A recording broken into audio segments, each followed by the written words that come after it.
Hello बच्चों, let's see this question. The question says that a standard hydrogen electrode has zero electrode potential because option A, hydrogen is easier to oxidize. Option B, this electrode potential is assumed to be zero.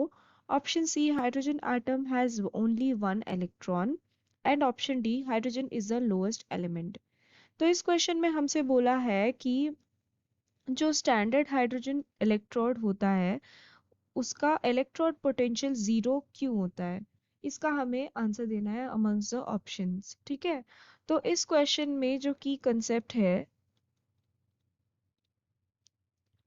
इस question में जो की concept है that is regarding the standard of measurement.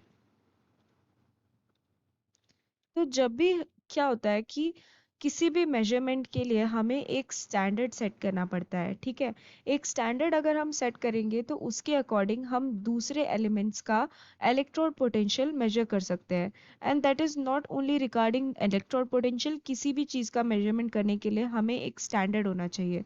Standard यानी कि एक point होना चाहिए जहाँ से ऊपर या नीचे हम मेजरमेंट कर सकते हैं, यानी कि इस स्टैंडर्ड को हम लेते हैं ज़ीरो। तो हमने क्या कर रखा है, जो हाइड्रोजन है, हाइड्रोजन को हमने बना रखा है स्टैंडर्ड। ठीक है, अगर हम उसको स्टैंडर्ड बनाएंगे तो इसके अबाउट हम मेजरमेंट करेंगे दूसरे एलिमेंट्स का।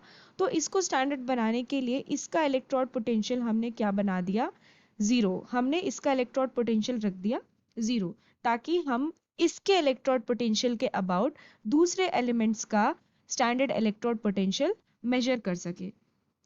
ठीक है, तो हम कह सकते हैं कि for the measurement of electrode potential हमने हाइड्रोजन इलेक्ट्रोड को एज अ स्टैंडर्ड इलेक्ट्रोड लिया है। ठीक है, ताकि हम इसके रेस्पेक्ट में, टू द रेस्पेक्ट ऑफ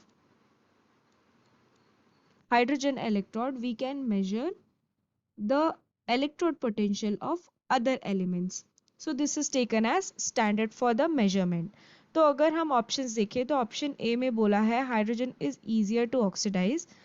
तो इसका मतलब ये नहीं है कि हम इसे स्टैंडर्ड ले। ठीक है, इसका या फिर इसका मतलब ये नहीं है कि इसका इलेक्ट्रोड पोटेंशियल जीरो हो जाएगा। अगर ईजियर टू ऑक्सीडाइज है तो भी उसका इलेक्ट्रोड पोटेंशियल तो सम अमाउंट होना ही चाहिए। इट्स नॉट दैट हम उसको जीरो मान लेंगे।